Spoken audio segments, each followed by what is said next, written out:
السلام علیکم ورحمۃ اللہ وبرکاتہ۔ اللہم لک الحمد عدد خلقک ورضا نفسک وزنۃ عرشک ومداد کلماتک۔ اللہم صلی علی سیدنا محمد وعلی آل محمد وبارک وسلم۔ قال اللہ تعالی فی القرآن المجید فاعوذ باللہ من الشیطان الرجیم۔ الم نشرح لک صدرک ووضعنا عنک وزرک الذی انقض ظہرک ورفعنا لک ذکرک فإن مع العسر یسرا ان مع العسر یسرا۔ وقال أيضا شهر رمضان الذي أنزل فيه القرآن هدى للناس وبينات من الهدى والفرقان۔ صدق اللہ العظیم۔ رب اشرح لي صدری ویسر لی امری واحلل عقدۃ من لسانی یفقہوا قولی۔ رب یسر ولا تعسر وتمم بالخیر سبحانک لا علم لنا الا ما علمتنا انک انت العلیم الحکیم۔ ڈائس پر تشریف فرما جماعت اسلامی ہند کے اسٹیٹ لیول کے، ڈسٹرکٹ لیول کے اور مقامی لیول کے ذمہ دار حضرات، ملپے کے اس مسجد کے گراؤنڈ میں حاضر خواتین و حضرات، میرے لیے یہ بڑی سعادت کی بات ہے کہ آج آپ کے سامنے حاضری کا موقع ملا۔ رمضان المبارک سے متعلق کچھ باتیں آپ کے سامنے پیش کرنے کی سعادت ملی۔ مجھ سے کہا گیا ہے کہ رمضان 2024 اے ڈیفرنٹ پرسپیکٹو، یعنی جو آنے والا رمضان ہے اسے ہم کیسے مختلف طریقے سے گزاریں گے، اس سے کہ حالات بھی مختلف ہیں اور حالات دن بدن پیچیدہ ہوتے جا رہے ہیں۔ تو اس لحاظ سے رمضان میں ہم جو کچھ روحانیت پاتے ہیں، ہم صبر حاصل کرتے ہیں، ہم ریزیلینس پیدا کرتے ہیں، حق و باطل کو سمجھتے ہیں، اور اس رمضان میں ہم کیسے ان سب چیزوں کو پائیں، ایک ڈیفرنٹ نقطہ نظر سے، ایک ڈیفرنٹ ویو پوائنٹ سے ہم اس رمضان کو دیکھیں اور ہماری زندگی کے اندر کچھ تبدیلی آنی چاہیے۔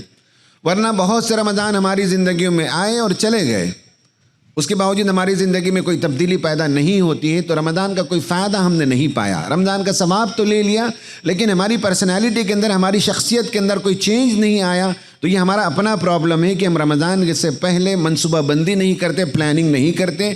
یہ بہت اچھا موقع ہے، آج یہاں کی جماعت نے انتظام کیا ہے کہ رمضان کے آنے سے 20-22 دن پہلے ہم سب یہاں بیٹھیں اور غور کریں گے کہ ہم کیسی رمضان کی پلاننگ کریں گے۔ اس وقت 2 ایشوز ہیں جن سے ہم گزر رہے ہیں، ایک تو ملک کی حالات ہیں اور دوسرا یہ کہ ہمارے نوجوانوں کی صورتحال بالخصوص۔ ان دونوں سچویشن پر، ان دونوں صورتحال پر تھوڑی سی روشنی میں ڈالوں گا، پھر اس کے بعد سلوشن کی طرف آؤں گا۔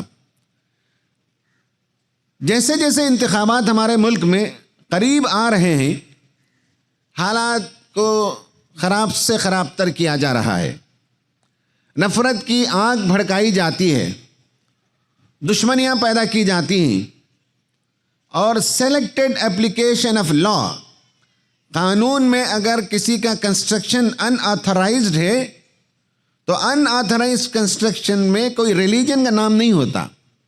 ان آتھرائزڈ کنسٹرکشن بہت سے پائے جاتے ہیں، لیکن ان آتھرائزڈ کنسٹرکشن صرف مسلمانوں کا نظر آتا ہے، یا صرف مسلمانوں کے گھر نظر آتے ہیں لوگوں کو، یا پروٹیسٹ کے سلسلے میں کوئی قانون ہے تو وہ جو قانون ہے وہ صرف سلیکٹڈ مسلمانوں پر اپلائی کیا جاتا ہے۔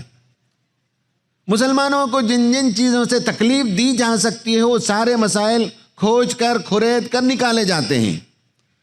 کرناٹک سے اسکارف بین کا مسئلہ ہٹا تو راجستھان میں بات چل رہی ہے کہ لڑکیوں پر اسکول اور کالج میں اسکارف پر پابندی لگائی جائے گی۔ یونیفارم سول کوڈ کے نام سے ایک ریاست میں قانون پاس کیا گیا، لیکن اس میں فلاں اور فلاں کو انہوں نے ایگزمپٹ کر دیا، اور اس کا مطلب یہ ہوا کہ یونیفارم سول کوڈ آپ پر لاگو کیا جائے۔ 2 بچے پیدا کرنا چاہیے، برتھ کنٹرول پر قانون لانا چاہتے ہیں، لیکن بار بار جس طرح سے بیان کیا جاتا ہے وہ یہ ہے کہ آپ کے بارے میں یہ خیال کیا جاتا ہے کہ آپ کے ہاں آبادی بڑھتی جا رہی ہے، اس آبادی کو روک لگانے کے لیے یہ قانون پاس کیا جانا چاہیے۔ حالانکہ قانون سب کے لیے ہو سکتا ہے، ڈیمولیشن کا قانون سب کے لیے ہو سکتا ہے، پروٹیسٹ کرنے میں ملک کے اور حکومت کے جائیدادوں کو نقصان نہیں پہنچانا چاہیے۔ کوئی بھی پروٹیسٹ کرے وہ قانون سب کے لیے یکساں ہوتا ہے۔ یا اسی طرح سے اگر شادی بیاہ کے بارے میں بھی قانون بنایا جاتا ہے تو سب کے لیے یکساں ہونا چاہیے، لیکن ایگزمپٹ کیا جاتا ہے اور پرٹیکولرلی مسلمانوں کو نشانہ بنایا جاتا ہے۔ 2 بچوں کے سلسلے میں بھی یہ سب قوانین دنیا میں بنائے جا چکے، اس کے نقصانات دنیا اٹھا رہی ہے۔ چائنا میں 2 بچوں کی پالیسی تھی، پھر 1 بچوں کی پالیسی آئی، اس کے بعد لوگ بچے جننا ہی چھوڑ دیے۔ اب یہ ہے کہ دنیا کے بہت سے ممالک میں کہا جا رہا ہے کہ 2 جنیں گے تو یہ فائدہ، 3 بچے پیدا کریں گے تو یہ فائدہ، 4 بچے پیدا کریں گے تو یہ فائدہ۔ لیکن دنیا میں آبادی کم ہوتی جا رہی ہے، نسلیں ختم ہو رہی ہیں، اور بہت سے ممالک میں ان کی نسل ختم ہو جائے گی اور مائیگرینٹس آ کر اس کی جگہ لے رہے ہیں۔ دنیا اس کا تجربہ کر چکی ہے، لیکن اس طرح سے فرسودہ جو آئیڈیاز ہیں جس میں کوئی کریٹیوٹی نہیں ہے، جس میں کوئی عقل مندی نہیں ہے، حالات سے آدمی کو سبق لینا چاہیے کہ دنیا میں جہاں جہاں اس طرح کے قانون پاس کیے گئے اس کا شدید نقصان ان ممالک کو ہوا ہے، لیکن یہ گویا کہ آپ کو چھیڑا جائے، آپ کو ستایا جائے، اس کے لیے قانون کا تذکرہ کرتے ہیں۔ اسی طرح سے لڑکیوں کی شادی 18 سال میں، لڑکوں کی شادی 21 سال میں ہو، یہ جو میرج ایکٹ ہے اور اس کا جو ایج ہے اس کو پیچھے جا کر 15-20 سال پہلے جن کی شادیاں 18 سے پہلے ہو گئیں ان کو سزا دی جائے گی۔ اس میں بھی مسلمانوں کو ٹارگٹ کیا جا رہا ہے اور نشانہ بنایا جا رہا ہے، اور بعض ریاستوں میں کہا جا رہا ہے کہ ہم ساری شادی کے ریکارڈز کو نکالیں گے اور جن جن لوگوں نے شادیاں بہت کم عمر میں کی ان کو سزا دیں گے، ان کو جیل میں ڈال دیں گے۔ یہ گویا کہ مسلمانوں کے سلسلے میں ایک ماحول الیکشن کے حوالے سے بنایا جا رہا ہے۔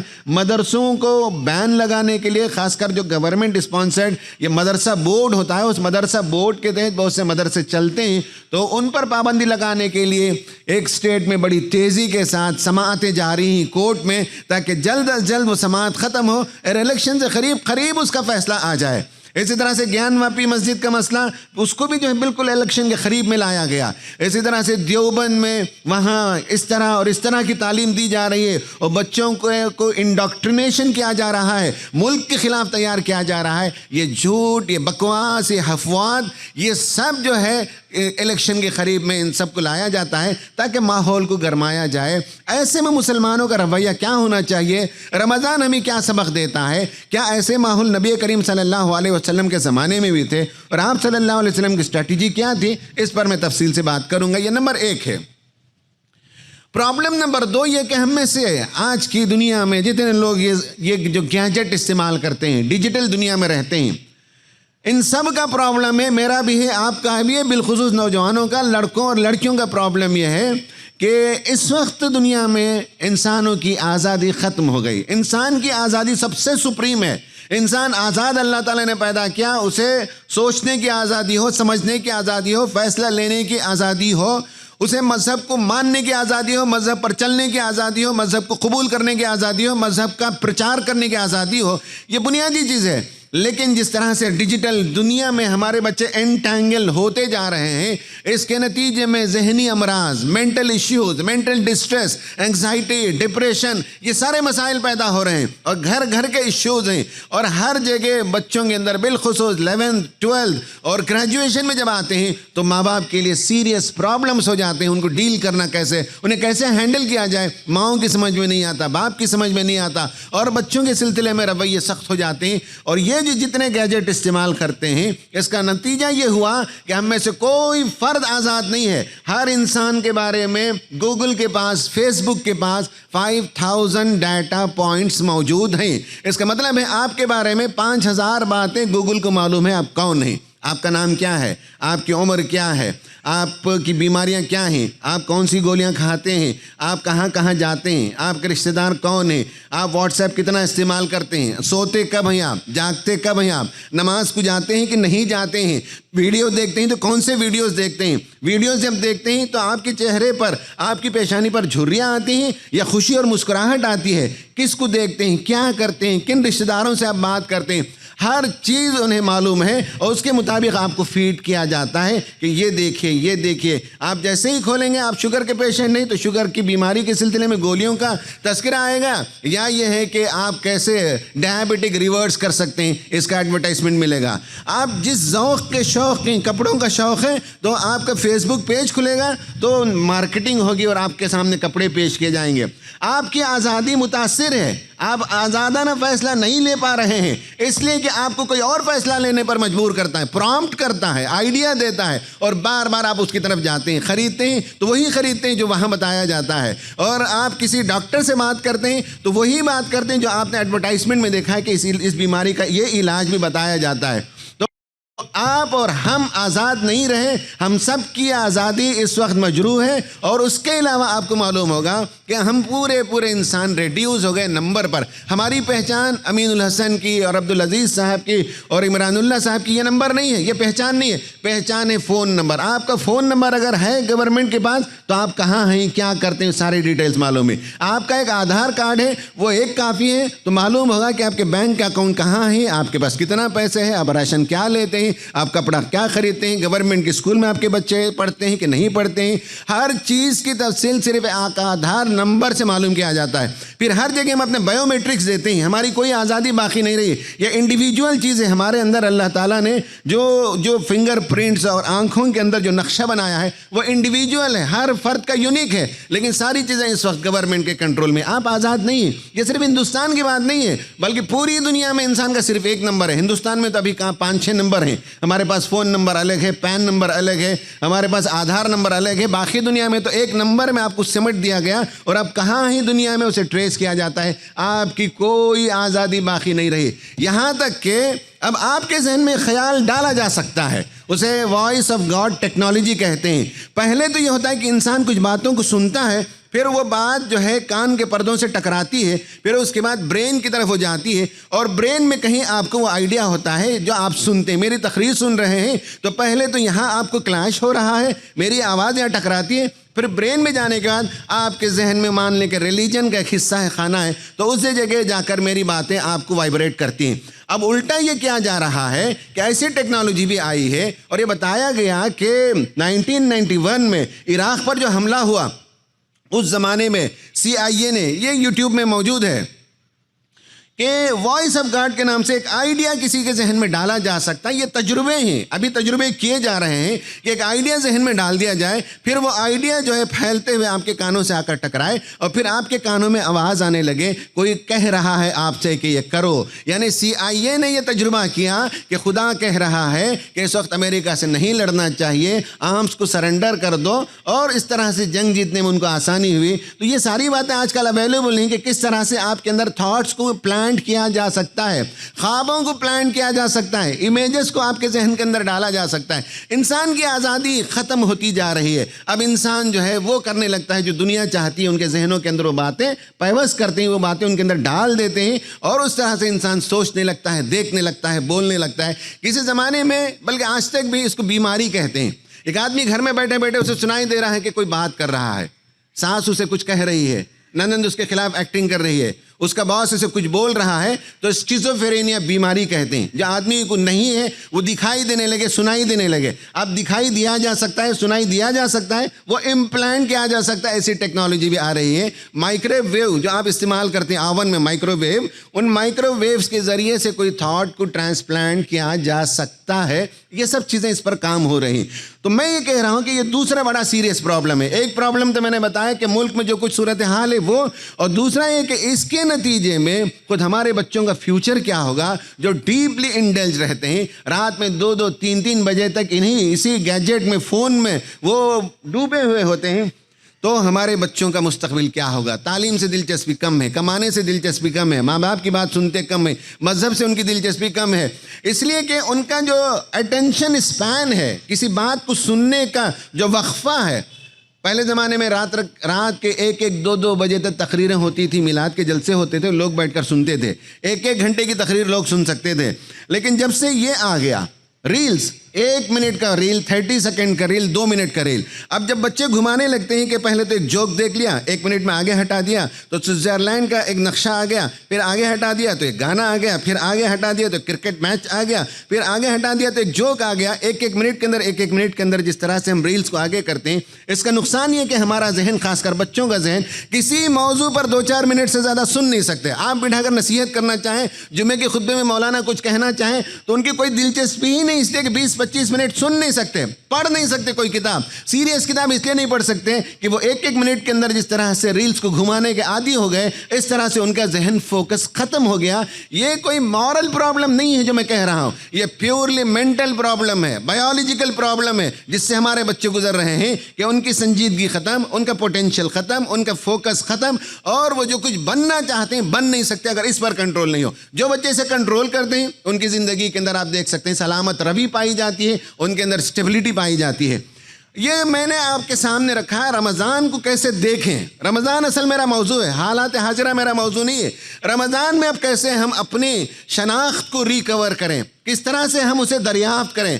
ہماری روحانیت ختم ہو رہی ہے، ہماری مادیت بڑھ رہی ہے، ہم انسان ہونے کے ناطے مشین بن رہے ہیں، ہم ایک نمبر بن رہے ہیں، مشینی زندگی ہماری ہو رہی ہے، ہمارے خیالات، جذبات مشینی ہوتے جا رہے ہیں۔ تو کیسے ہم واپس اپنی انسانیت کی بازیافت کریں، کیسے ہم اسے ری ڈسکور کریں، اپنی اسپرچویلٹی کو، اس لیے کہ ہمارا اصل وجود تو روحانی ہے۔ اللہ تعالیٰ نے ہمیں روح سے نوازا ہے، اور یہ روح جو ہے قیامت تک رہے گی، جنت میں جا کر بھی رہے گی۔ یہ جو جسم ہے اس کی زندگی عارضی ہے، 50 سال، 60 سال، 70 سال، اس کے بعد ہم اس فزیکل ایگزسٹنس کو یہاں چھوڑ کر اسپرچول ایگزسٹنس کو لے جائیں گے۔ لیکن انفارچونیٹلی ماں باپ بھی اور ہم بھی اس پر توجہ ہی نہیں دیتے۔ جب بچوں کی تعلیم کا زمانہ آتا ہے تو ہماری ساری توجہ ان کے فزیکل ایگزسٹنس پر ہے، وہ کھائیں، وہ پہنیں، وہ اچھے کپڑے پہنیں، ان کے شوز اچھے ہوں، ان کے بال اچھے ہوں، ان کے بیگ اچھے ہوں، اور ساری چیزیں ہمارے ان کے فزیکل ایگزسٹنس پر ہیں، ان کے اسپرچول ایگزسٹنس پر اور ان کی روحانی وجود پر ہماری کوئی توجہ نہیں ہے کہ وہ روحانیت کو پائیں اور ان کی روح مضبوط ہو،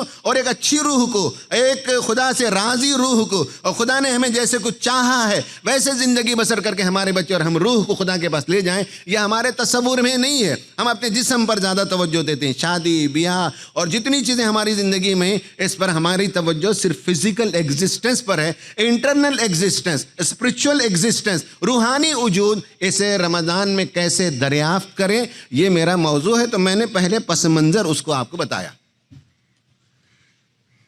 اس کا سلیوشن کیا ہے؟ نبی کریم صلی اللہ علیہ وسلم بھی اپنے زمانے میں بہت ہی خلجان محسوس کرتے تھے، آپ کو بھی کچھ پریشانیاں ہو رہی تھیں۔ جب آپ 35 برس کے تھے اس وقت تو آپ کا ذہن بہت ہی متاثر تھا، حالات پر غور کرتے تھے، دیکھتے تھے کہ دنیا کیسے چل رہی ہے، اور لوگ ہیں کہ شرک کے اندر مبتلا ہیں، یہ کائنات کس نے بنائی ہے؟ اور آپ کا ذہن کہتا تھا کہ خدا نے بنائی ہے، لیکن وہ خدا کون ہے؟ وہ ہم سے چاہتا کیا ہے؟ اس کی مرضی کیا ہے؟ ہم مرنے کے بعد جانے والے کہاں ہیں؟ اور وہاں جائیں گے تو ہمارا انجام کیا ہوگا؟ اس طرح کے کوشچنس آپ کے ذہن میں تھے کہ یہ اس دنیا میں جتنے غلط چیزوں کی لوگ پوجا کرتے ہیں وہ کیسے خدا ہو سکتے ہیں؟ خدا تو اصل میں ایک ہے، اس پوری کائنات خدا ہے، وہ کون ہے؟ وہ کیسا ہے؟ وہ چاہتا کیا ہے؟ اس کی مرضی کیا ہے؟ ہم اس کی مرضی کے مطابق کیسے زندگی بسر کریں؟ ایک کوشچن آپ کے ذہن میں بار بار دوڑ رہا تھا۔ دوسرا کوشچن تھا معاشرے پر، جب آپ دیکھ رہے تھے تو معاشرے کے اندر جو برائیاں تھیں، جو مسائل تھے، اسے دیکھ کر آپ کڑتے تھے، آپ کے دل کے اندر تکلیف ہوتی تھی، آپ خلجان محسوس کرتے تھے، آپ دل کے اندر ایک تنگی محسوس کرتے تھے۔ لڑائی ہو رہی ہے، جھگڑے ہو رہے ہیں، قتل و غارت گری ہو رہی ہے، بچوں کو زندہ دفن کیا جا رہا ہے، کمزوروں کا حق مارا جا رہا ہے، بزنس میں جو ہائر پارٹنر ہوتا ہے وہ لوئر پارٹنر کو کمزور پارٹنر کا حق نہیں دے رہا ہے، اور کوئی آدمی مر جائے تو اس کی میراث کی صحیح تقسیم نہیں ہو رہی ہے، یہاں تک کہ اگر باپ مر جائے اور اس کی جو ہے دوسری بیوی ہو جو سوتیلی ماں ہو تو سوتیلی ماں کو بھی میراث کی طرح بچے اڈاپٹ کر لیتے تھے، حاصل کر لیتے تھے۔ عجیب و غریب صورتحال معاشرے کے اندر تھی۔ اس معاشرے کے مسائل کے بارے میں آپ سوچتے تھے کہ ان معاشرے کے مسائل کو کیسے حل کیا جائے اور اس معاشرے کو صحیح راہ کیسے میں دکھاؤں، کیسے صحیح دشا دکھاؤں۔ یہ دراصل نبی کریم صلی اللہ علیہ وسلم کا اسوہ ہے۔ ہم میں سے ہر فرد جو نبی کریم صلی اللہ علیہ وسلم پر ایمان رکھتا ہے، یہ درد ہمیں بھی ہونا چاہیے کہ آج ہمارا ملک جن کن مسائل سے گزر رہا ہے، اس مسائل سے میں کیسے نجات دلاؤں، کیسے اس پریشانی سے نجات دلاؤں. اور انسان جن مصیبتوں کا شکار ہے، جس کشمکش میں وہ مبتلا ہے، اس سے میں کیسے انسانوں کو راستہ دکھاؤں. شرک بھی یہاں موجود ہے. یہاں لڑکیوں کا ایبارشن بھی ہو جاتا ہے، جسے فیمیل فیٹیسائڈ کہتے ہیں. یہاں عورتوں کی عصمتیں محفوظ نہیں ہیں. یہاں غریبوں کو کمانے کا حق موجود نہیں ہے. ایکول اپرچونٹیز موجود نہیں ہے. یہاں انسانوں کے درمیان اونچ اور نیچ کا مسئلہ ہے. کوئی اعلیٰ، کوئی اشرف ہے تو کوئی ادنا، کوئی ارذل ہے، کوئی اپر ہے تو کوئی لوئر ہے. کتنے مسائل اس ملک میں ہیں. نوجوان بے روزگاری کا شکار ہیں، ڈائریکشن لیسنس کا شکار ہیں. ان مسائل کے بارے میں اگر ہمارے اندر درد نہیں ہے تو ہم کیسے نبی کریم صلی اللہ علیہ وسلم کے امتی ہیں. یہی درد لے کر آپ صلی اللہ علیہ وسلم غار حرا میں جا کر بیٹھتے تھے، اور 35 برس سے لے کر 40 برس کی عمر تک 5 سال مسلسل یہی فکر تھی، اور ستائے جا رہی تھی یہ فکر. اور آپ سوچتے تھے، غور و فکر کرتے تھے اور خدا سے لو لگاتے تھے، لیکن ابھی راستہ کلیئر نہیں تھا. آپ کو ابھی شرح صدر نہیں تھا، آئیڈیا کی کلیئرٹی نہیں تھی. ایک بوجھ تھا کہ کیسے میں دنیا کو ان مسائل سے نجات دلا سکوں. ایک بڑی پریشانی تھی جس سے آپ گزر رہے تھے. تو اللہ تبارک و تعالیٰ نے نبی کریم صلی اللہ علیہ وسلم کو، جب آپ غار حرا میں تشریف رکھتے تھے، شہر رمضان الذی انزل فیہ القرآن، رمضان کی ایک رات تھی جس میں اللہ تعالیٰ نے آپ کے مسائل کا حل پیش کر دیا اور قرآن نازل کر دیا. اور قرآن نازل کرنے کے ساتھ زندگی کی راہ روشن ہو گئی، کشادہ ہو گئی زندگی کی راہ، مسائل حل ہونے لگے، اور خود آپ کی ذات کے اندر بھی روشنی آ گئی، دل کے اندر خوشی آ گئی، دل کے اندر کشادگی آ گئی. رمضان آتا ہے تو کیا ہمیں بھی اس ملک کے حالات کو حل کرنے کے لیے روشنی نظر آتی ہے؟ رمضان آتا ہے تو کیا ہمارے من کے اندر بھی روشنی آتی ہے؟ کیا وہ خوشی آتی ہے؟ کیا وہ سرور ہم پاتے ہیں؟ کیا وہ سینہ کشادہ ہونا، وہ احساس ہمارے اندر ہے؟ یا بس رسمی طور پر رمضان آتا اور چلا جاتا ہے؟ نبی صلی اللہ علیہ وسلم کے بارے میں قرآن نے کہا الم نشرح لک صدرک. کیا یہ واقعہ نہیں ہے کہ ہم نے آپ کے سینے کو کھول دیا؟ وَوَضَعْنَا عَنْكَ وِزْرَكَ. آپ انسانیت کے درد کا بوجھ لے کر چل رہے تھے، اتنا بوجھ جیسا کہ آپ کی کمر توڑ رہا تھا. اس بوجھ کو ہم نے اتار دیا، دنیا کے مسائل کا حل ہم نے آپ کو بتا دیا. وَوَضَعْنَا عَنْكَ وِزْرَكَ الَّذِي أَنْقَضَ ظَهْرَكَ وَرَفَعْنَا لَكَ ذِكْرَكَ. اور پھر ہم نے ایک ایسا کلام دے دیا اور ایک ایسی دعوت دے دی، ایک ایسا مشن دے دیا. اس مشن کو لے کر آپ مکے میں چلتے پھرتے ہیں تو ہر طرف آپ چرچے کا موضوع بنے ہوئے ہیں، آپ جو ہے ٹاک آف دا ٹاؤن بنے ہوئے ہیں. آپ جن نکات کو قرآن کی روشنی میں لوگوں کے سامنے پیش کرتے ہیں وہ زیر بحث بن چکا ہے. وَرَفَعْنَا لَكَ ذِكْرَكَ فَإِنَّ مَعَ الْعُسْرِ يُسْرًا إِنَّ مَعَ الْعُسْرِ يُسْرًا. کہا کہ اس کی تفسیر الگ الگ ہے. 2 مرتبہ کیوں یہ بات آئی؟ فَإِنَّ مَعَ الْعُسْرِ يُسْرًا إِنَّ مَعَ الْعُسْرِ يُسْرًا. لوگوں نے کہا کہ یہ تاکید کے لیے کہ ہر تنگی کے بعد آسانی ہے. لیکن بعض لوگوں نے کہا نہیں، بعد نہیں ہے، ہر تنگی کے ساتھ آسانی ہے. دونوں ملے جلے ہیں. ایک طرف پرابلمز ہیں، ایشوز ہیں، کمپلیکیشنز ہیں، اور دوسری طرف اس کے سلوشنز موجود ہیں. دونوں آپس میں گتھم گتھائیں ایک دوسرے کے ساتھ ملے ہوئے ہیں. اٹ از یور ڈیوٹی کہ دونوں کو الگ کریں، مسائل کو الگ کریں، سلوشن کو الگ کریں. مسائل کا رونا یہ کوئی بڑا کام نہیں ہے، مسائل کے اندر سے سلوشن کو نکالنا یہ قرآنی طریقہ ہے. تو کہا کہ فَإِنَّ مَعَ الْعُسْرِ يُسْرًا، یعنی یہ قانون ہے کہ چیلنجز جب آتے ہیں تو اس کے بیچ میں ہم اپورچونٹیز پیدا کرتے ہیں. جب بڑے بڑے چیلنجز آتے ہیں تو اس کے اندر اللہ تعالیٰ مواقع رکھتا ہے آپ کی ترقی کے لیے، امت کی ترقی کے لیے، اسلام کی دعوت کے لیے. اس ملک میں مواقع پیدا ہو رہے ہیں. جتنے بڑے چیلنجز آ رہے ہیں انہی چیلنجز کے اندر وہ پنہا ہے، وہ پوشیدہ ہے کہ یہ موقع ہے اسلام کی دعوت دنیا کے سامنے پیش کرنے کا. فَإِنَّ مَعَ الْعُسْرِ يُسْرًا إِنَّ مَعَ الْعُسْرِ يُسْرًا. دوسری مرتبہ اس لیے دہرایا گیا. پہلی مرتبہ اللہ نے کہا یہ پرنسپل ہے، یہ اصول ہے. دوسری مرتبہ کہا اب تمہارا کام ہے کہ چیلنجز کے بیچ میں اپورچونٹیز کو تلاش کرو، مشکلات میں کے بیچ میں سلوشن کو دریافت کرو، تنگیوں کے بیچ میں آسانی کو دریافت کرو. یہ تمہارا کام ہے. ہم نے تو کتاب دے دی ہے، ہم نے تو نور نازل کر دیا ہے. اب اس نور کی روشنی میں تمہارا کام ہے. ہندوستان کے مسائل ہیں اس کا حل ہم پیش کر سکتے ہیں، ہمارے گھر کے اندر مسائل ہیں اس کا حل ہم دریافت کر سکتے ہیں، ہمارے معاشرے میں ایشوز ہیں ان کا حل ہم دریافت کر سکتے ہیں، ہمارے نوجوان بچوں کے پرابلمز ہیں ان کا حل ہم دریافت کر سکتے ہیں، جبکہ ہمارے پاس واضح روشنی آ گئی ہے. غار حرا کو جبل نور کہا جاتا ہے. کیوں کہا جاتا ہے؟ ایک تعبیر یہ ہے کہ اس زمانے میں حاجی حضرات مکے سے جب مینا کی طرف جاتے تھے تو وہ راستہ بتانے کے لیے وہاں چراغ رکھے جاتے تھے، تو حاجیوں کو اندھیرے میں معلوم ہوتا تھا کہ ادھر سے ادھر، ادھر سے ادھر جانا ہے، تو اس لیے اس کا نام جبل نور پڑا۔ بعض لوگ کہتے ہیں کہ نور، وہاں چراغ اور روشنی رکھی جاتی تھی۔ دوسرا معنی یہ ہے کہ وہاں حضرت جبرائیل علیہ السلام آئے اور آپ صلی اللہ علیہ وسلم وہاں بیٹھے ہوئے تھے۔ رمضان المبارک کی مقدس رات تھی، وہ رات وہی رات ہے جسے ہم آخری عشرے میں تلاش کرتے ہیں۔ وہ 21 تھی کہ 23 تھی کہ 25 تھی کہ 27 تھی کہ 29 تھی، ہمیں نہیں معلوم ہے، لیکن کوئی مقدس رات تھی رمضان کی۔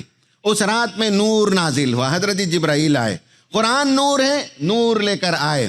اللہ کے رسول صلی اللہ علیہ وسلم کا قلب اطہر منور ہو گیا وحی کو پانے کے بعد، اس لیے وہ جبل نور ہے۔ نور ہی نور ہے اس رات میں، ہر طرف سے نور ہے۔ کیا ہم تاخراتیں جب مناتے ہیں تو اس نور کو ریئلائز کرتے ہیں؟ کیا ہم اپنے سینے میں نور محسوس کرتے ہیں؟ کیا ہم اپنے اطراف میں نور محسوس کرتے ہیں؟ کیا ہم اپنی فکر کے اندر وہ نور محسوس کرتے ہیں؟ ہمارا کام ہے کہ غور کریں۔ حضرت جبرائیل علیہ السلام آئے، آپ صلی اللہ علیہ وسلم کو ایک تختی دکھائی اور کہا کہ پڑھو اس کو، اقرا، پڑھو اس کو۔ آپ صلی اللہ علیہ وسلم نے فرمایا ما انا بقاری۔ لوگوں نے اس کا ترجمہ کیا کہ میں پڑھنا نہیں جانتا، لیکن بعض لوگوں نے ترجمہ کیا کہ میں نہیں پڑھنا چاہتا۔ تم کہو اور میں پڑھوں، کیوں ضروری ہے؟ تمہارے کہنے پر مجھے تھوڑی پڑھنا ہے، مجھے نہیں پڑھنا ہے۔ ما انا بقاری کا بعض لوگوں نے مطلب لکھا میں نہیں پڑھنا چاہتا، تم مجھ سے کہتے ہو پڑھو۔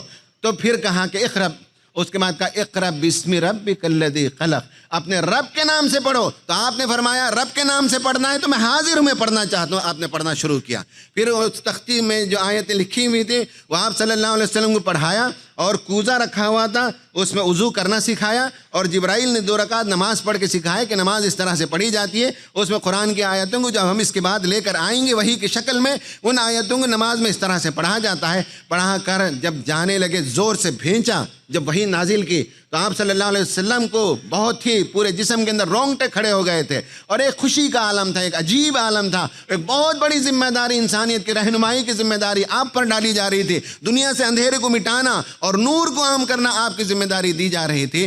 جب حضرت جبرائیل نے اپنا کام کر دیا تو آپ صلی اللہ علیہ وسلم غار حرا سے ایسا باہر نکل کر دیکھے تو آسمان کی طرف آپ نے نگاہ اٹھا کر دیکھا تو پورا آسمان ایک طرف مشرق کی طرف حضرت جبرائیل ہی ہیں، اتنی بڑی شخصیت، اتنا بڑا وجود، کہا جاتا ہے کہ آپ کے 600 پر تھے۔ وہاں سے جبرائیل نے کہا کہ محمد گھبرائیے نہیں، میں جبرائیل ہوں اور اللہ نے آپ کو نبی بنایا ہے۔ پھر آپ صلی اللہ علیہ وسلم نے مغرب کی جانب ادھر تصور کر کے دیکھا تو ادھر حضرت جبرائیل نظر آئے اور کہا کہ محمد گھبرانے کی ضرورت نہیں ہے، میں جبرائیل ہوں، اللہ تعالیٰ نے تمہیں نبی بنایا ہے اور تمہاری یہ ذمہ داری ہے، تمہیں نبوت سے سرفراز کیا ہے۔ یہ ماجرا ہوا تو آپ نیچے اتر کر آئے۔ پھر اس کے بعد پھر کبھی غار حرا واپس جانے کا موقع نہیں ملا۔ اس کلام کو لے کر میدان میں آئے، انسانوں کے درمیان گئے اور انسانی زندگی کو آپ نے بدل کر رکھ دیا، لوگوں کی تقدیر کو بدل دیا۔ مکہ مدینہ نہیں، ساری دنیا کو آپ نے اللہ تعالیٰ کے نور سے منور کر دیا۔ رمضان کا یہ پیغام ہے کہ پہلے آپ کے ایشوز کیا ہیں وہ فائنڈ آؤٹ کیجئے، آپ کی پریشانیاں کیا ہیں وہ معلوم کیجئے، آپ کا دل بھیجتا ہے کہ نہیں معلوم کیجئے، آپ کے اندر کوئی تنگی ہے حالات کو لے کر، مسائل کو لے کر، پریشانیوں کو لے کر، تو آپ یہ فائنڈ آؤٹ کیجئے کہ کیا مسائل ہیں۔ اس کے بعد سلوشن اللہ تعالیٰ یہ بتا رہا ہے کہ ہم نے قرآن نازل کر دیا اس مبارک رات میں، شہر رمضان الذی انزل فیہ القرآن، اور اس کتاب کے اندر ہر چیلنج کا، پرابلم کا سلوشن موجود ہے۔ تمہاری ذمہ داری فإن مع العسر یسرا، ان مع العسر یسرا، آپ اس کا سلوشن دریافت کرو۔ گھر میں آپ کے بچے اطاعت نہیں کرتے اور آپ کی بات نہیں مانتے تو آپ کو معلوم کرنا پڑے گا کہ کیسے بچوں کی تربیت کی جاتی ہے۔ آپ تجارت کر رہے ہیں اور سکسیسفل نہیں ہو رہے ہیں، آپ کو قرآن سے پوچھنا پڑے گا کہ کیا کرنے سے میں سکسیس ہو سکتا ہوں۔ آپ کے گھر میں میاں بیوی کے درمیان محبت نہیں ہے، آپس میں جھگڑے ہیں، تو قرآن سے معلوم کرنا پڑے گا کہ کیسے محبت زوجین کے درمیان پیدا کی جاتی ہے۔ معاشرے کے اندر ہندو اور مسلمانوں کے درمیان کوئی ایشو ہو تو قرآن کی طرف جا کر دیکھنا چاہیے کہ کمیونٹی کے اندر فرقہ وارانہ محبت اور ہم آہنگی اور محبت اور دوستی اور یگانگت معاشرے کے اندر کیسے پیدا کیا جاتا ہے، وہ آپ کو قرآن میں جا کر دیکھنا پڑے گا۔ رمضان آ رہا ہے تو ایک بڑا مشن آپ کے سامنے ہے، ایک بڑا پیغام آپ کے سامنے ہے، ایک بڑا کام آپ کے سامنے ہے۔ جو لوگ شعوری طور پر رمضان گزاریں گے ان کے لیے سب سلوشن موجود ہے۔ جو رسمی زندگی بسر کرتے ہیں ان کے لیے کوئی بڑا فائدہ نہیں، رمضان آتا اور جاتا ہے، ہے اور لوگ نمازیں پڑھتے ہیں، روزہ رکھتے ہیں اور ثواب پا لیتے ہیں، اس کے علاوہ زندگی میں نہ ان کی زندگی میں کوئی تبدیلی آتی ہے، نہ ملک کے حالات میں تبدیلی آتی ہے، اور چاہتے ہیں کہ ملک کے حالات بدل جائیں، چاہتے ہیں کہ کوئی اور بدل دے حالات کو، ہم کچھ نہیں کریں گے۔ ہر آنے والے ہم جہاں بھی جاتے ہیں مرکز سے لوگ پوچھتے ہیں ہم ان سب حالات کیسے بدلیں گے؟ ہم کہتے ہیں حالات کیسے بدلیں گے؟ جب تک کہ آپ میدان میں اتر کے کام نہیں کریں گے، لوگوں کو ظلم سے روکیں گے نہیں، شرک سے روکیں گے نہیں، بھلائی کا راستہ نہیں دکھائیں گے، حالات کیسے بدلیں گے؟ ہم میدان میں اترے بغیر بھلائی کا راستہ دکھائے بغیر حالات نہیں بدل سکتے، یہ لکھ کر رکھ لیجئے، اور حالات بدل سکتے ہیں اسی وقت جس وقت آپ میدان میں آئیں گے اور قرآن کو لے کر آئیں گے اور انسانیت کے لیے انسانیت کا پیغام دیں گے، تب حالات بدل سکتے ہیں۔ رمضان یہ واضح پیغام لے کر ہمارے سامنے آیا ہے۔ یہ میری گفتگو کا پہلا پورشن تھا، یہ فرسٹ ہاف تھا۔ اب سیکنڈ ہاف میں آپ کو بتاؤں گا کہ ہمیں کرنا کیا چاہیے۔ 4 پوائنٹ فارمولہ آپ کے سامنے میں رکھنا چاہتا ہوں۔ نمبر 1، اسپرچویلٹی، روحانیت کیسے ہم پیدا کریں، اس پر میں تفصیل سے بات کروں گا۔ نمبر 2، مینٹل ہیلتھ، یعنی ذہنی صحت رمضان میں ہم کیسے بہتر بنائیں، اس پر میں انشاءاللہ آپ کے سامنے بات کروں گا اور تفصیل سے بات کروں گا۔ تیسری چیز ہے ہیلتھی ہیبٹس، اچھے عادت و اطوار، صحت مند عادت و اطوار ہم اپنے گھروں کے اندر کیسے پرورش کریں، اس پر میں گفتگو کروں گا۔ اور آخر میں ہیومینٹی، یعنی انسانیت کی فکر کیسے کریں، رمضان ہمیں کیسے سکھاتا ہے، اس پر میں بات کروں گا۔ اور آپ کی ذمہ داری ہے کہ یہاں سے لوٹنے کے بعد ان 4 موضوعات پر گھر میں اطمینان سے بیٹھ کر منصوبہ بنائیے کہ ان 4 پہلو سے ہم کیسے رمضان کا استعمال کریں۔ نمبر 1 ہے اسپرچویلٹی۔ اسپرچویلٹی کا مطلب ہے روحانیت۔ روحانیت کا مطلب ہے کہ ہمارے اندر جو روح ہے، ہمارے اندر جو آتما ہے، ہمارے اندر کی جو اسپرٹ ہے، وہی اصل وجود ہے۔ اور انسان جب تک نیک کام نہیں کرتا، خدا سے لو نہیں لگاتا، ہمارے اندر کی آتما بیمار رہتی ہے، ہماری روح بیمار رہتی ہے۔ ہو سکتا ہے کہ ہمارا جسم بہت توانا ہو، ہماری خوراک بہت اچھی ہو، لیکن اندر سے روح لاغر ہے، اس لیے کہ خدا سے تعلق نہیں ہے۔ خدا سے تعلق جوڑے بغیر ہماری روح مضبوط نہیں ہوتی ہے۔ اور خدا سے تعلق جوڑنے کا سب سے بہترین مہینہ جس میں ہمیں انکریج کیا جاتا ہے اور ماحول ایسا ہوتا ہے کہ ہم خدا سے تعلق پیدا کریں، وہ رمضان المبارک کا مہینہ ہے جس میں خدا سے ہمارا تعلق بڑھ جاتا ہے، ہم خدا سے زیادہ قریب ہونے لگتے ہیں اور خدا سے ہماری محبت بڑھ جاتی ہے۔ اور رمضان کا مہینہ اس لیے ہے کہ تقویٰ، کتب علیکم الصیام کما کتب علی الذین من قبلکم لعلکم تتقون کہا گیا کہ تقویٰ پانا ہے، اور تقویٰ اسپرچویلٹی ہے، تقویٰ روحانیت ہے، ہماری روح کے اندر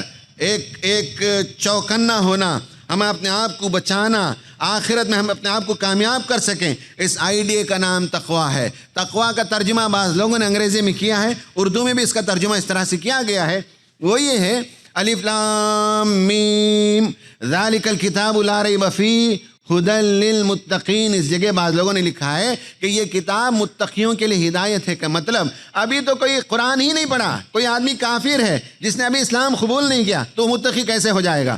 تو اس کے لیے اس میں ہدایت ہے کا مطلب، متقی کا مطلب ترجمہ کیا ہے، آپ جا کر اٹھا کر دیکھ لیجئے۔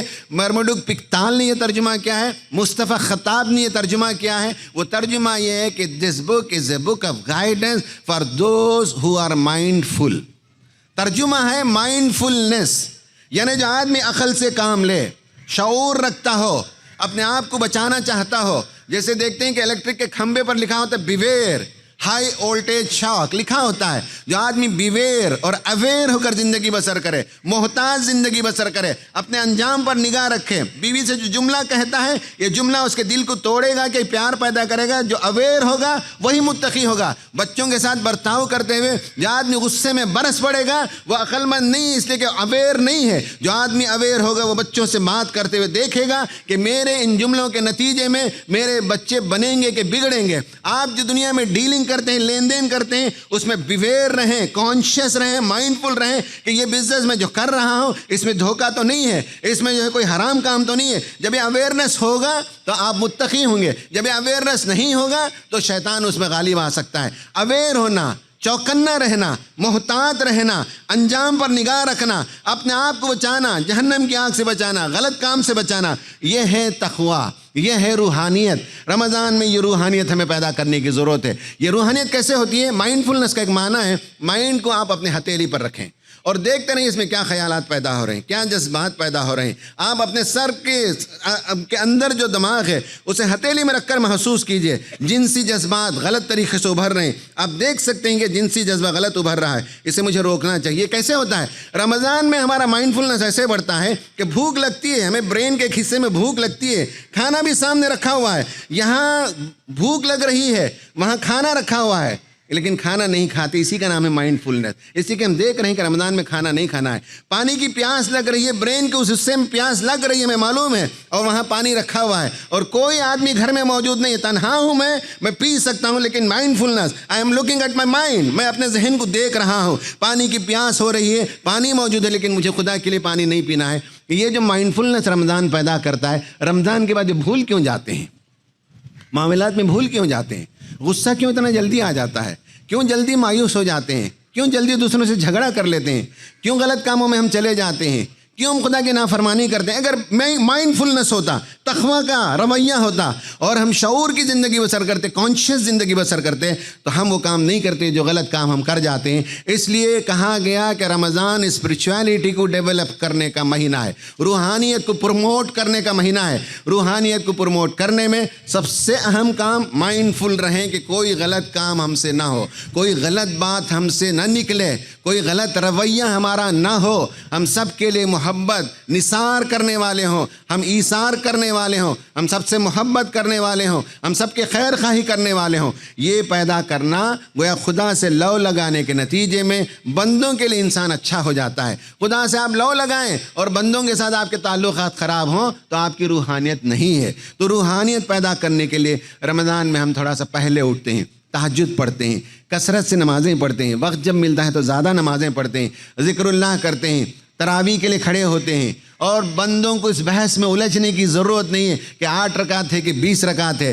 جن کو شعور نہیں ہے وہ ان سب معاملات میں الجھتے ہیں۔ یہ اللہ تعالیٰ سے محبت ہے، لو لگانا ہے۔ جس مسجد میں ہم جاتے ہیں اس مسجد میں جتنی رکعتیں ہوتی اتنی رکعتیں نماز پڑھ کے آتے ہیں۔ اصل میں اللہ سے محبت ہے۔ جو بحث و مباحثے میں الجھتے ہیں وہ دراصل انہیں اسپرٹ کو پاتے ہی نہیں، تقویٰ کے اسپرٹ کو۔ ان کا مزاج جھگڑا کرنے کا ہوتا ہے۔ اس رمضان میں اس جھگڑے میں مت جائیے۔ آپ جس مسلک کے پابند ہیں اس کی پابندی کیجئے، یا جو مسجد میں جا رہے ہیں وہاں جائیے، نماز پڑھیے، اور اس بحث میں مت الجھیے یہ صحیح ہے کہ وہ صحیح ہے، سب صحیح ہے۔ آپ کا من جو چاہے، 20 رکعت سے آپ کا من نہیں بھرا، اٹھ جائیے تہجد میں 8 رکعت اور پڑھیے، اور بھی آپ کا جی چاہتا ہے تو سونے سے پہلے اور 4 رکعت پڑھ لیجئے۔ کون منع کرتا ہے اللہ تعالیٰ سے لو لگانے کے لیے، اللہ تعالیٰ سے محبت کرنے کے لیے؟ یہ سب نفل نمازیں ہیں۔ جتنا آپ اللہ تعالیٰ سے بات کریں گے، جتنا قرآن کی تلاوت کریں گے، جتنے سوز و گداز کے ساتھ آپ نمازیں پڑھیں گے، اتنا آپ کی اسپرچویلٹی بڑھے گی۔ اس لیے اس مہینے کو بحث و مباحثے کا مہینہ نہ بنائیں،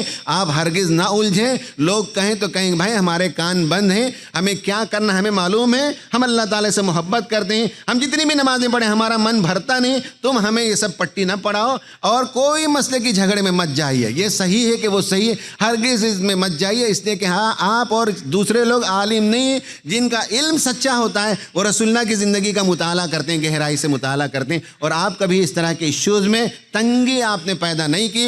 امت کے اندر آپ نے وسعت پیدا کی، جس کی عمر جیسی ہے، جس کی صلاحیت جیسی ہے ویسے وہ نمازیں پڑھیں، جتنا چاہے رمضان میں لو لگائیے، محبت کیجیے خدا تعالیٰ سے۔ اس کا ذریعہ ہے نماز، اس کا ایک میتھڈ ہے نماز۔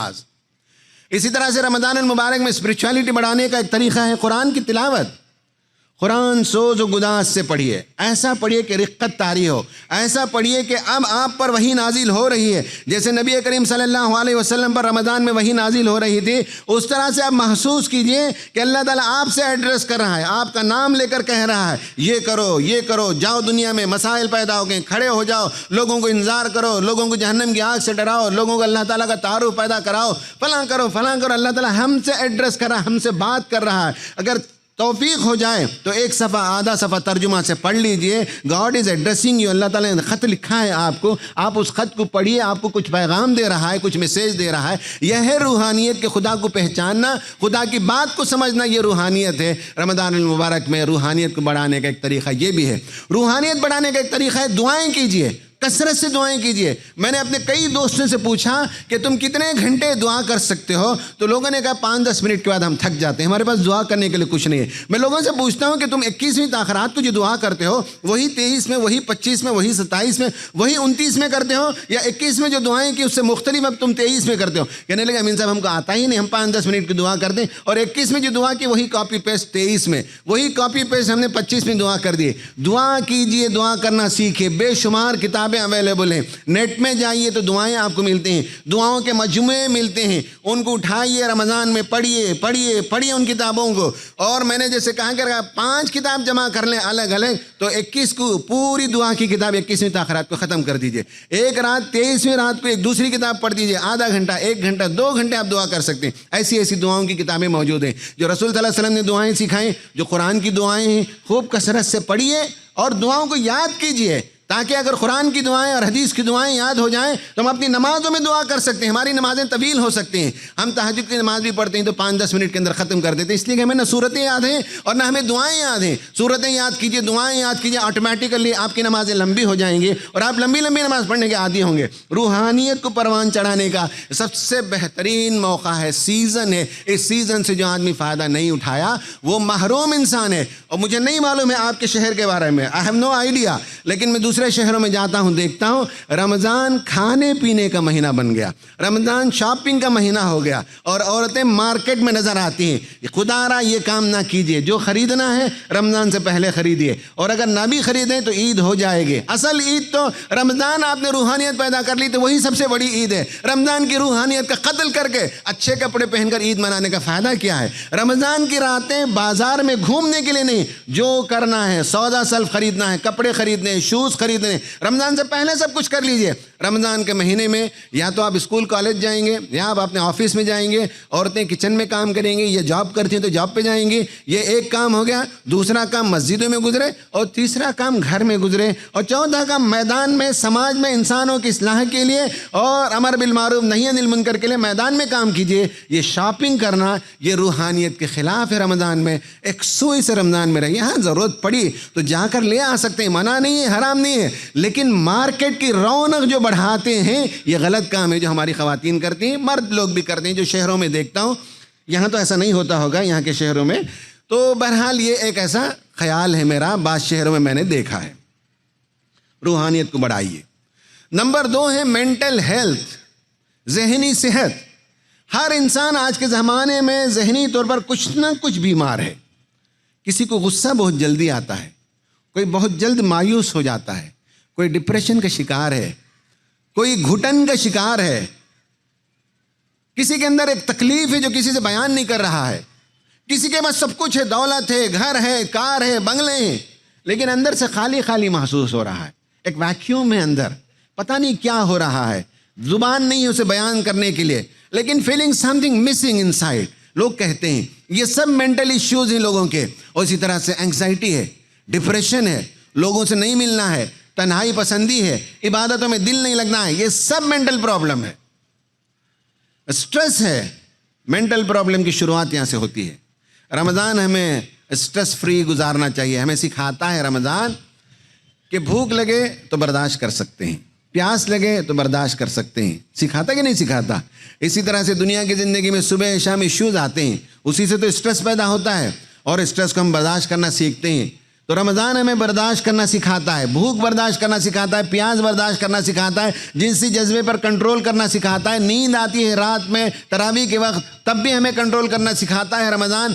اور تاخیراتوں میں جاگے رہتے ہیں تب بھی ہمیں کنٹرول کرنا سکھاتا ہے. تو اسٹریس تو چھوٹے چھوٹے اریٹیشن ہیں, ان اریٹیشن کو آدمی کنٹرول کرے تو انسان جو ہے ہیلتھی لائف زندگی بسر کر سکتا ہے. مینٹل ہیلتھ کا ایک پرابلم یہ ہے. مینٹل ہیلتھ کا ایک پرابلم یہ ہے کہ آدمی جب دوسروں سے کمپیئر کرتا ہے تب وہ مینٹل جو ہے النس کا شکار ہوتا ہے, تب وہ ذہنی طور پر بیمار ہوتا ہے. انسان دیکھتا ہے کہ ان کے پاس اچھی کار ہے, میرے پاس کیوں نہیں ہے, اس کی تلاش کرتا ہے. ان کا گھر جیسا ہے ویسے میرا گھر کیوں نہیں ہے, ان کے کرٹن جیسے ویسے ہمارے گھر میں کرٹن کیوں نہیں, ان کے گھر میں جو صوفہ بنا ہے میرے گھر میں صوفہ کیوں نہیں ہے. یہ جو کمپیریزن کرنا انسان شروع کرتا ہے. انسان کو اپنی بساط بھر زندگی بسر کرنی چاہیے, کسی کو دکھانے کے لیے بالکل نہیں کرنا چاہیے. شادی میں ہوتا یہ ہے کہ صاحب لوگوں کو دکھانے کے لیے بڑے بڑے زیور رکھتے ہیں, فلاں رکھتے ہیں. کبھی کبھی مجھے بھی اپنے گھروں میں اپنے خاندانوں میں شادی کو جانے کا موقع موقع ہوتا ہے تو کوئی تحفہ بھی دینا ہو تو ہم یہ سمجھتے ہیں کہ اس کا نام نہیں ہونا چاہیے. لوگ پوچھیں گے فلاں نے کیا دیا, کہیے کہ کچھ نہیں دیا, ان کے پاس کچھ نہیں ہے. آپ لوگ کہتے ہیں کیا اس سے ہماری عزت ختم ہو جانے والی ہے. تو آپ یہ مزاج پیدا کیجئے, میں ہم نے کچھ دیا نہیں, جو دینا ہے آپ چھپا کر دے دیجئے, نام نہیں, نمود نہیں. آپ کے پاس ایک پرانی گاڑی ہے, اسی سے جائیے. آپ کا وزن آپ کی گاڑی سے نہیں ہے, بائک سے نہیں ہے, آپ کی شخصیت کتنی پیاری ہے اس سے ہے. ہماری خواتین زرق برق کے کپڑے پہن کر جائیں شادی میں, اس سے ان کے ویلیو نہیں ہے. وہ کتنا اپنے خاندان کی فکر کرتی ہیں, عام دنوں میں خاندان کی کتنی خدمت کرتی ہیں, غریبوں میں کتنا کام آتی ہیں, اس سے لوگ آپ کو یاد کرتے ہیں. آپ کی ساڑی سے, آپ کے کپڑے سے لوگ کو یاد نہیں کرتے. آپ اپنا مزاج بنائیے کہ ہماری اصل پہچان ہمارا کردار بنے, ہماری اصل پہچان ہماری گاڑی, ہمارا زیور, ہمارے کپڑے نہ بننے پائیں. جس دن آپ اپنے آپ کو بری کر لیں گے, آپ مینٹل ہیلتھ پائیں گے. جب آپ دنیا کی فکر کریں گے کہ لوگ کیا کہیں گے, لوگ کیا کہیں گے, آپ ہر دن بیمار ہوتے رہیں گے. اور آپ کے پاس اتنی صلاحیت نہیں ہے کہ دنیا کو آپ خوش کر سکیں. آپ کچھ بھی دیں, کچھ بھی پہنیں, لوگ کہیں گے کہ اس کے اندر ایک خامی موجود ہے.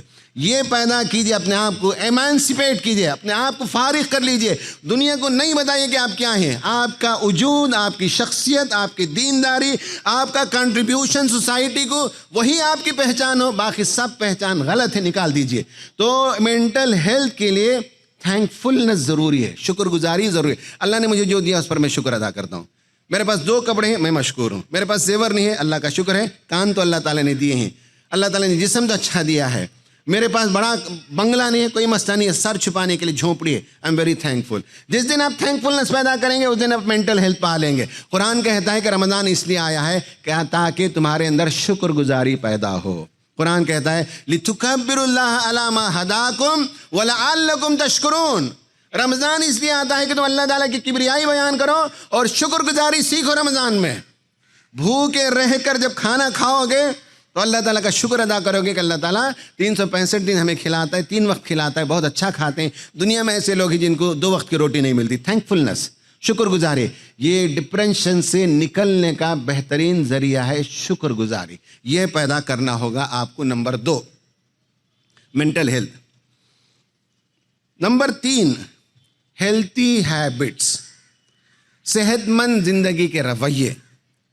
اٹھنا کب, سونا کب, کھانا کیسا, یہ ہیلتھی ہیبٹس ہے. رسول صلی اللہ علیہ وسلم کب اٹھتے تھے؟ تہجد کو اٹھتے تھے. رمضان کیا کرتا ہے ہمیں؟ اسی وقت اٹھاتا ہے.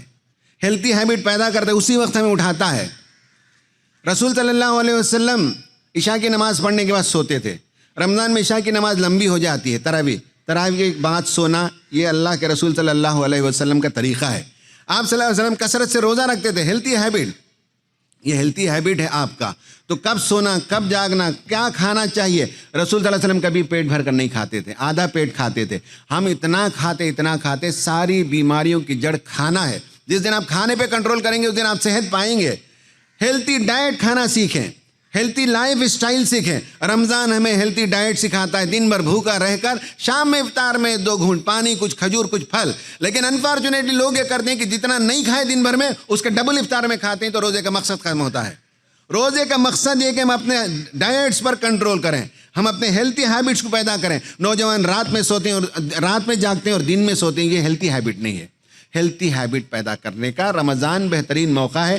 ایسی پلاننگ کیجئے کہ اب تہجد کے لیے اٹھیں گے رمضان میں, ہم مان لیں کہ صاحب 4:30 بجے 5 بجے اٹھیں گے, 2-4 رکعت پڑھیں گے, اس کے بعد سحری کریں گے, اس کے بعد روزہ رکھیں گے. طے کیجئے کہ رمضان کے بعد بھی یہی وقت اٹھنے کا ہو جائے. طے کیجئے کہ رمضان کے بعد بھی آپ جاگیں دن میں. طے کیجئے کہ رمضان کے بعد آپ جلدی سو جائیں.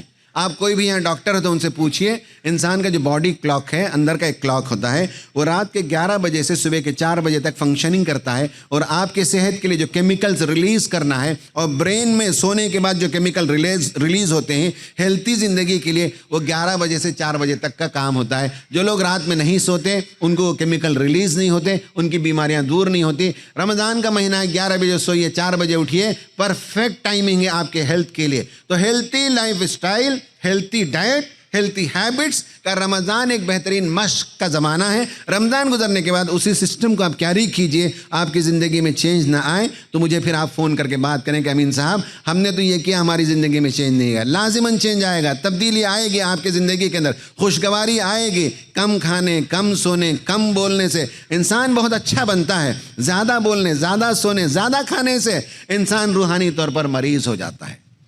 نمبر 3 اور نمبر 4 ہیومینٹی۔ رمضان ہمیں انسانیت سکھاتا ہے۔ رمضان میں صدقہ و خیرات سب سے زیادہ کرتے ہیں، افطار کٹ دیتے ہیں، سحری کھلاتے ہیں، کرتے ہیں یہ سب کام، ہم انسانیت کی فکر کرتے ہیں، سب کو دیتے ہیں، اپنوں کو دیتے ہیں، غیروں کو دیتے ہیں، غریب بھی دیتا ہے، مالدار بھی دیتا ہے۔ رمضان ہمیں ہیومینیٹیرین آؤٹ لک سکھاتا ہے۔ اس ملک کے مسائل کا حل کیا ہے معلوم ہے آپ کو؟ اس ملک کا مسئلے کا حل یہ ہے کہ ہم انسانیت نواز بنیں، انسانی دوست نقطہ نظر پیدا کریں، اور انسانوں کے لیے یہاں کے کیا سلوشن ہم پیدا کر سکتے ہیں، یہاں کے جو مسائل ہیں ان مسائل کا حل ہم پیش کریں۔ پرابلم کیا ہے ہمارا؟ ہم صرف قوموں میں سے قوم بن گئے، ہم ملتوں میں سے ایک ملت بن گئے، ہم ذاتوں میں سے ایک ذات بن گئے۔ ہماری ساری دلچسپی ہمارے مسائل سے ہے، ہماری کوئی دلچسپی اس ملک کے مسائل سے نہیں ہے۔ اس ملک میں غربت بڑھ رہی ہے، اس ملک میں نوجوان بے راہ روی کا شکار ہیں، اس ملک میں عورتوں کی عصمت محفوظ نہیں ہے، اس ملک میں ذات پات کی تقسیم ہے، چھوٹی ذات کے لوگوں پر ظلم ہوتا ہے، کسانوں پر ظلم ہوتا ہے، اور جو ٹرائبلز ہوتے ہیں ان پر ظلم ہوتا ہے۔ ہمیں کوئی دلچسپی نہیں ہے۔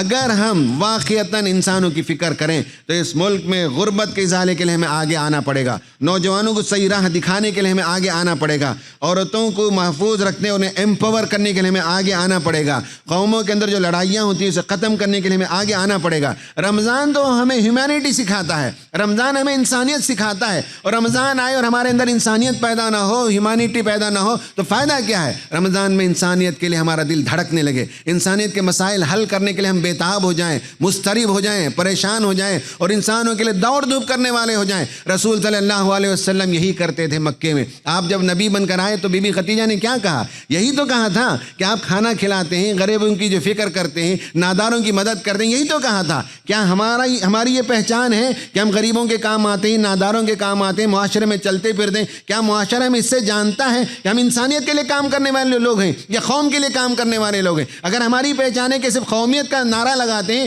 تو ہم میں اور دوسروں میں کیا فرق ہے؟ کوئی اپنی قوم کے لیے لڑتا ہے، آپ اپنی قوم کے لیے لڑتے ہیں۔ آپ ساری انسانیت کی فکر کیجئے، یہی ہمارا ترہ امتیاز ہے۔ قرآن نے کہا کنتم خیر امت اخرجت للناس، تم بہترین امت ہو۔ اس کی وجہ کیا ہے؟ تم لوگوں کے لیے نکالی گئی امت ہو، لوگوں کی فکر کرنے والے لوگ ہو۔ ناس کی فکر کرنا، الناس، انسانوں کی فکر کرنا، یہ جب کریں گے تو خیر امت ہے۔ اگر آپ انسانوں کی فکر نہیں کرتے تو خیر امت کا ٹائٹل لائق نہیں ہے، سوٹیبل نہیں ہے، ٹائٹل نکال لیا جائے گا۔ یہ ٹائٹل، یہ بیج اس وقت لگے گا جب آپ ہیومینٹی پیدا کریں گے، ہیومن کنسنٹ پیدا کریں گے، انسانوں کے مسائل کو حل کرنے کی فکر کریں گے۔ اپنی گفتگو کے اختتام پر میں پہنچ گیا۔ آخر بات یہ ہے کہ معاشرے میں آپ غور سے دیکھیے کہ جماعت اسلامی کیا کام کر رہی ہے۔ جماعت اسلامی فرد کو بھی بدل رہی ہے۔ بعض امیر انسان بنے، ایک اچھے مومن بنے، لڑاکو اور جھگڑالو مومن نہ بنے، سینگ دار مومن نہ بنے کہ جس سے دیکھیں سینگ اڑا لیں۔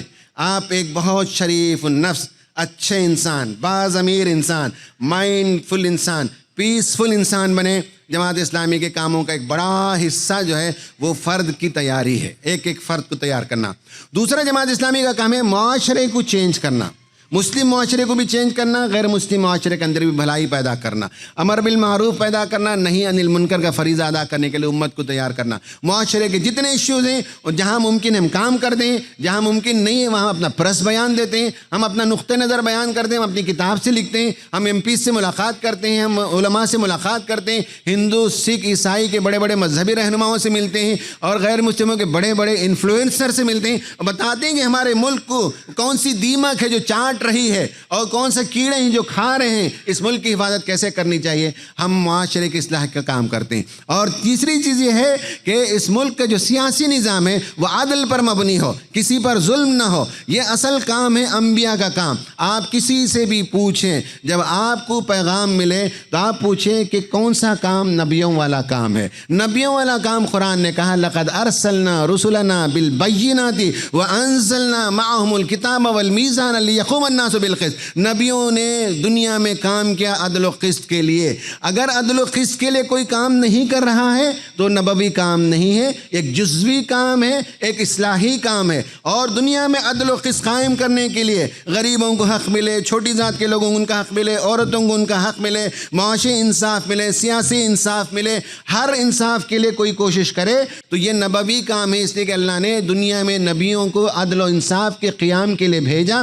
عدل و انصاف کے قیام کا نقشہ پوچھئے، جماعت اسلامی کے پاس عدل و قسط کا قیام کا نقشہ موجود ہے۔ اس ملک کو ہم کس راہ پہ لے جانا چاہتے ہیں، ہم کن سے ملاقات کرتے ہیں، کیا علمی کام کرتے ہیں، ہم سماج میں کیا کر رہے ہیں، اور ظلم کے خلاف آواز اٹھانا، اور ظلم کے خلاف جو ہے لوگوں کو تیار کرنا، اور حق و انصاف کی لڑائی میں شامل ہونا، یہ جماعت اسلامی کا پیغام ہے کہ باضمیر زندہ انسانوں کو تیار کرنا جو سب کے لیے رحمت بنے، کسی کے لیے زحمت نہ بنے، وہ سب کی خیر خواہی چاہیں، ہم بھی جنتی آپ بھی جنتی، ہر کلمہ گو جنتی ہے۔ یہ آئیڈیا جماعت اسلامی دیتی ہے۔ آئیڈیا جماعت اسلامی ڈویژن کا نہیں دیتی بلکہ یونٹی کا پیغام دیتی ہے۔ ہر کلمہ گو ہمارا ہے، ہم سب مسلمان ہیں، مل جل کر ہم جنت کی طرف جائیں گے۔ البتہ ہمارے درمیان ڈویژن آف لیبر ہے، آپ ایک کام کیجئے، آپ ایک کام کیجئے، آپ ایک کام کیجئے، ہم ایک کام کرتے ہیں۔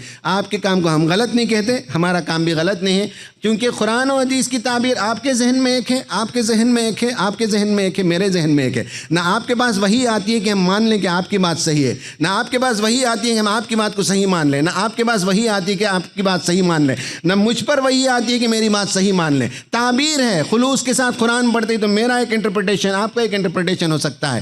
یہ جماعت اسلامی کی کشادہ ظرفی ہے، یہ اس کی اعلیٰ ظرفی ہے، ہم سب کو لے کر آگے بڑھنا چاہتے ہیں۔ تو اس رمضان میں جماعت اسلامی کی جو سرگرمیاں ہیں اس سے وابستہ ہو کر آپ دیکھیے کل قیامت کے دن سوال ہوگا کہ یہ سب رمضان کے سلسلے میں کوئی فرد آیا تھا، اس نے سنایا، ان میں سے کارآمد باتوں پر تم نے عمل کیا کہ نہیں کیا، یہ سوال ہوگا۔ تمہارے معاشرے میں جماعت کی سرگرمیاں انجام دی جا رہی تھی، تم نے اپنا کتنا حصہ لگایا انسانوں کو بدلنے کے لیے، معاشرے کو بدلنے کے لیے، اور ملک میں عدل و انصاف کو قائم کرنے کے لیے تم نے کیا کیا، یہ سوال کیا جائے گا۔ یہ سوال نہیں کیا جائے گا جن سوالوں میں ہم الجھے رہتے ہیں رمضان میں، واٹس ایپ میں جو ڈیبیٹس اینڈ ڈسکشن چلتے ہیں اس کے بارے میں اللہ تعالیٰ سوال نہیں کرے گا۔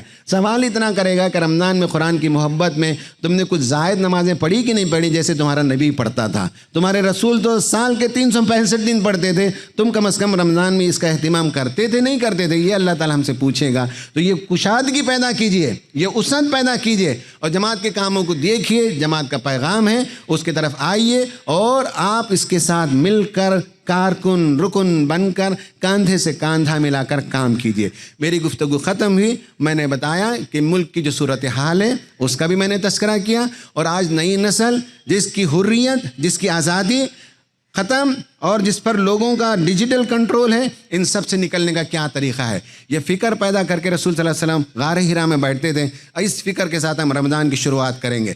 رمضان میں نور آیا تو آپ کی زندگی بدل گئی، آپ کا سینہ کشادہ ہو گیا۔ یہ رمضان ہمارا سینہ کشادہ کر دے، ہماری زندگی بدل دے، اور معاشرے کو ہم نور سے روشناس کرائیں گے۔ اور آخر میں اس رمضان میں ہم اسپریچولیٹی کو، اپنی روحانیت کو بڑھائیں گے، اس پر ہم توجہ دیں گے، ہم اپنے مینٹل ہیلتھ کو بہتر کریں گے، اس پر توجہ دیں گے، ہم زندگی میں صحت مند رویے، صحت مند خوراک، صحت مند اٹھنا بیٹھنا جاگنا، یہ طور طریقہ اختیار کریں گے۔